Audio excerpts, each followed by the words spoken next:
Thank you for joining me today for our fourth installment of our study through Isaiah chapter 40.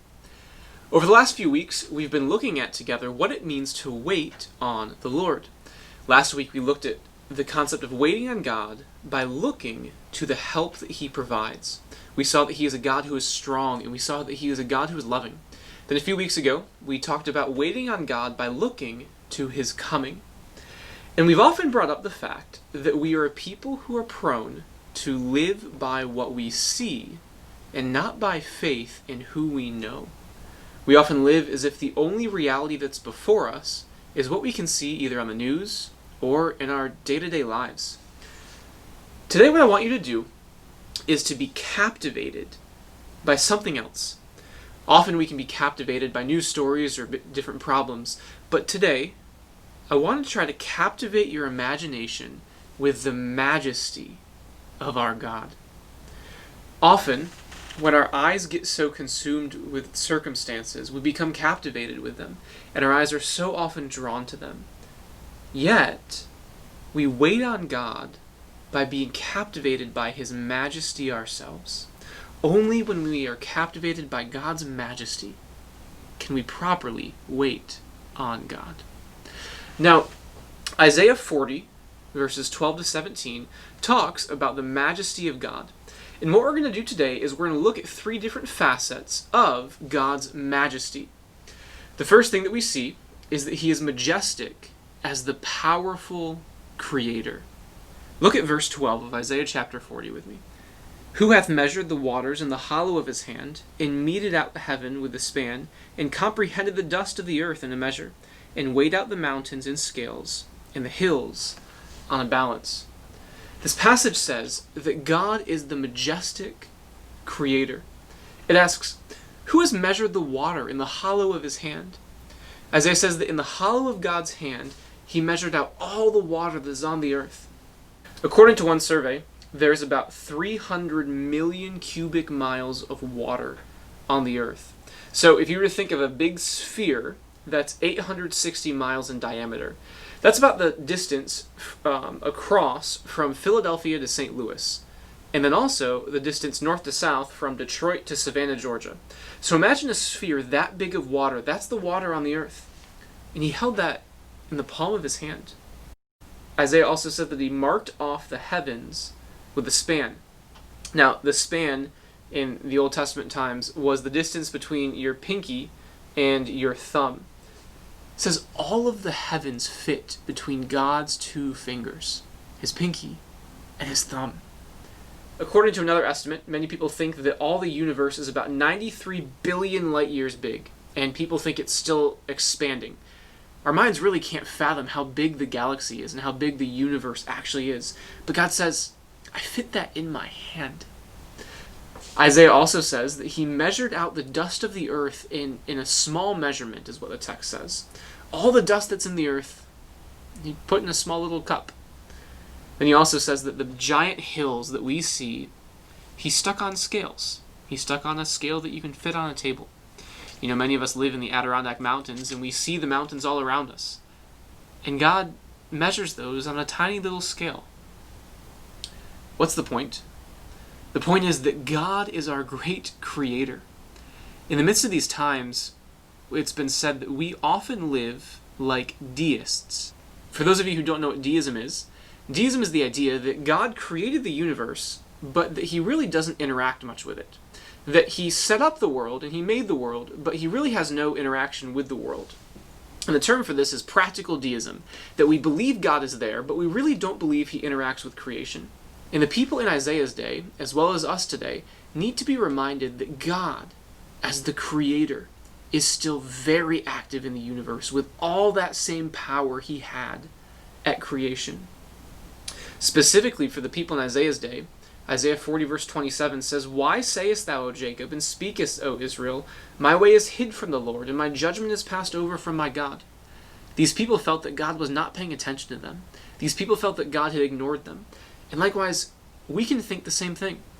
We can think that God doesn't know what He's doing. We can think that God is ignoring our plight. But what Isaiah says is that God is the Creator, knows exactly what He is doing, and He is still present with all of His creative power.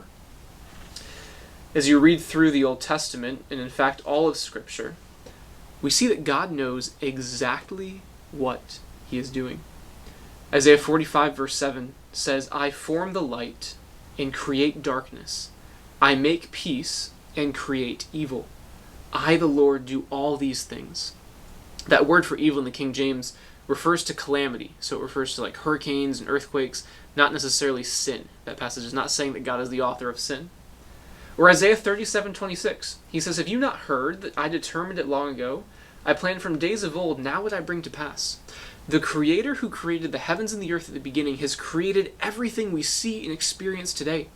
He is the creator of all things. And in fact, all of creation was made for God's glory. Isaiah 43 or Isaiah 61 talks about Israel being a people made for his glory. In fact, Colossians 1:16 and Revelation 4:11 says that everything exists for God, for Christ. So here's the point. Your God is powerfully at work today. All of creation exists to bring God glory. He is the creator. And if his purpose is to bring glory to himself through all of creation, he hasn't stopped accomplishing that purpose now.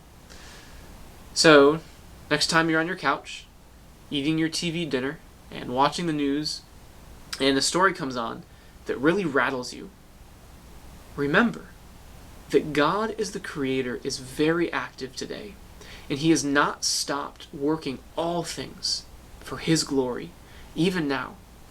Let's not live like practical deists who think that God is no longer working and active in his creation.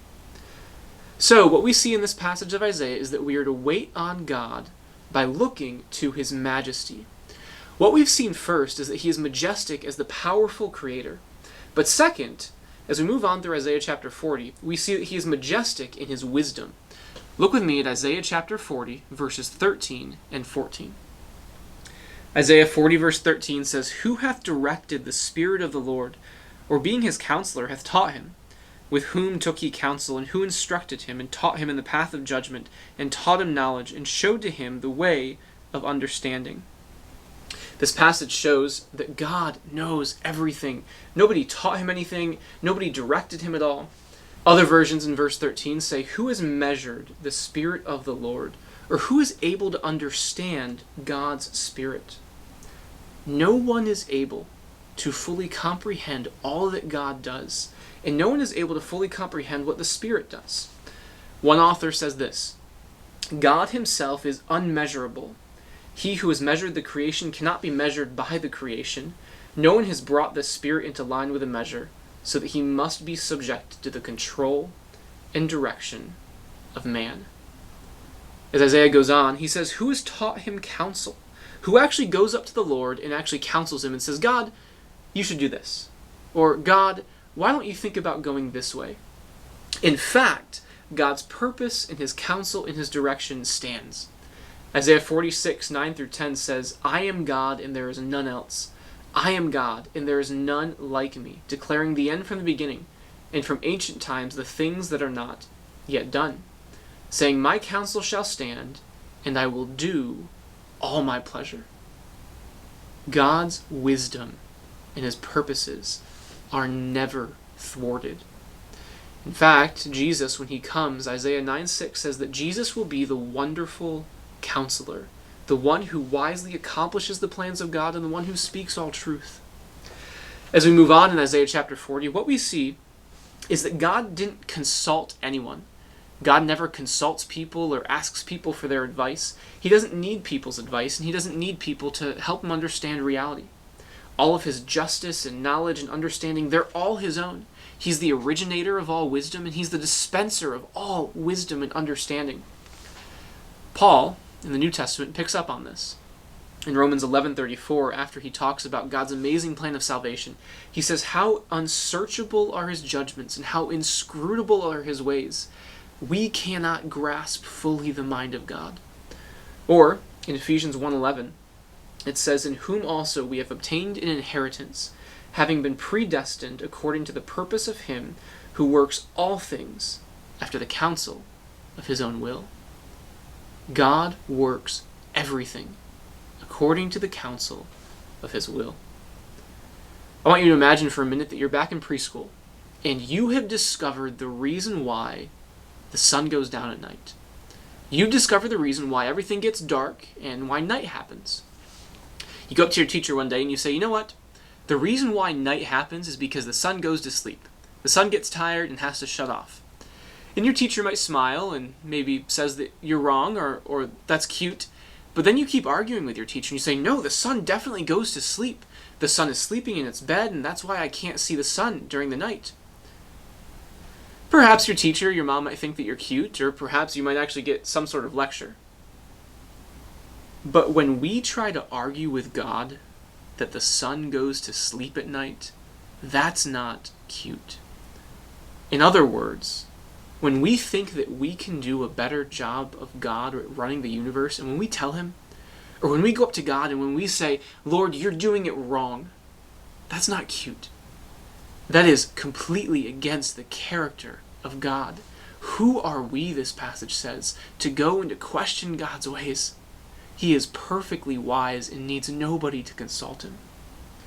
Now, as a preface, it's not bad to ask why. In fact, we see different characters questioning sometimes and really wondering why, especially when our faith wrestles with reality. But when we don't get an answer to those why questions, what do?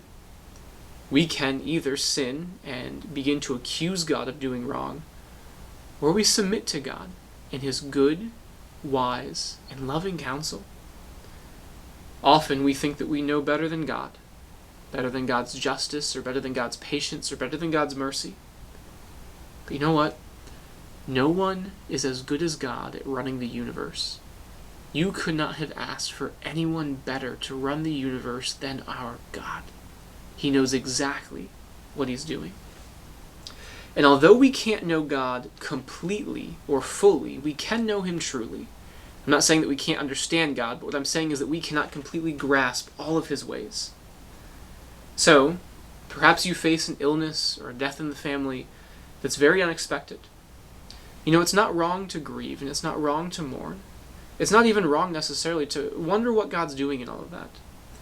But we must not let our grief or our confusion turn to despair and questioning and accusing God. Rather, we rest in the sovereign God of the universe, and we trust his plans. Likewise, when we face disconcerting news or persecution or financial hardship or even family strife, we trust God's wise plan. This is another sermon for another day, but even as you read the book of Job, notice that Job never gets a why answer. He only sees God's glory. God never explains to Job why. He only learns more about God. So in the midst of this day and age, and in the midst of our time, we are to wait on God by looking at his majesty. We've seen that God is majestic as a powerful creator. And also, we've seen that God is majestic in his wisdom. But finally, this passage says that God is majestic over the nations. Look at Isaiah chapter 40, verses 15 through 17. It says this, "Behold, the nations are as a drop in the bucket, and are counted as the small dust of the balance. Behold, he taketh up the isles as a very little thing. And Lebanon is not sufficient to burn, nor the beasts thereof sufficient for a burnt offering. All nations before him are as nothing, and they are counted to him less than nothing, and vanity." And God says to Israel, when Israel was faced with the nations of Egypt and Assyria and Babylon, he says, look at the nations around you. They are counted as nothing to me. He says they're like a drop in the bucket, which really doesn't do a whole lot. He says they're like dust on the scales. And if you know anything about scales, a single dust particle doesn't move the scale that much at all. And the point is that before Almighty God, nations pose no threat. One author says that even nations, those powerful human entities that seem to be able to act according to their own will in human history, are really of no moment in the eyes of God. He says the islands really aren't of anything, and that's referring to the Mediterranean islands. And the point is that God is sovereign and he is in control over all the nations. And in verse 16, he magnifies his own glory and his own power.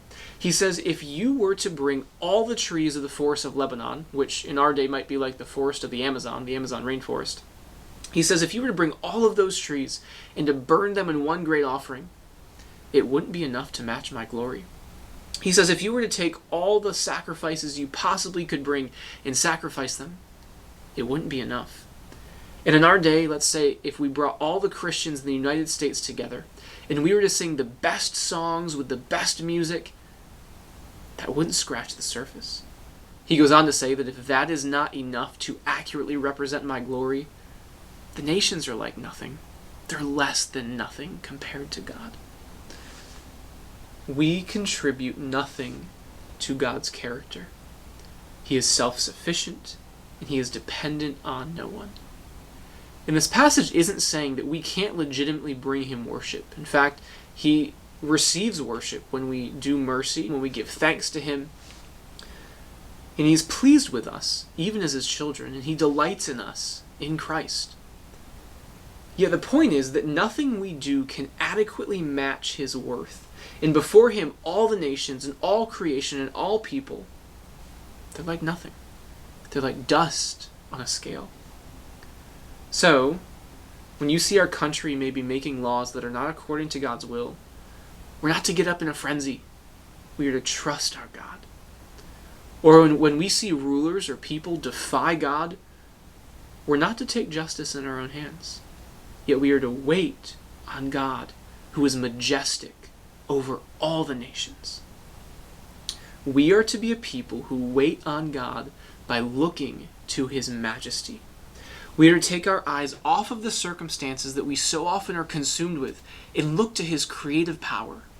We are to look to his wisdom, and we are to look to his sovereign control and his sovereign might over all the nations. We are to wait on God by looking to his majesty. As I've done the last few weeks, I do want to give you a few more passages to study. The passages that I've chosen for our study are Psalm 2, which talks about why the nations rage against God and God's response to the nations. The second passage that you can either skim through, you can read the whole thing if you want, or maybe read a chapter in, is Job. Job 38 through 42. And in all of this passage, God is talking to Job and he's presenting his majesty to Job. Again, God says, Job, you don't need to know why I'm doing these things. You just need to know me. And finally, I have 3 questions that I'd like you to consider. First, where might you be living as a practical deist? We said that practical deism was believing in God or believing that he might have created the world, but really not seeing God work or believing that God works today. In what areas are you living like a practical deist? Second, why do we as humans question the wisdom of God? You know, what drives us to actually question God's wisdom? And maybe where are areas that you are questioning God's wisdom? Finally, how should we respond to circumstances where we don't understand the why? How are we to respond when God doesn't tell us why something happens? Thank you for joining me again today. I definitely am praying that God uses this study to turn your eyes to him in the midst of this time. And I look forward to you joining me again next Tuesday.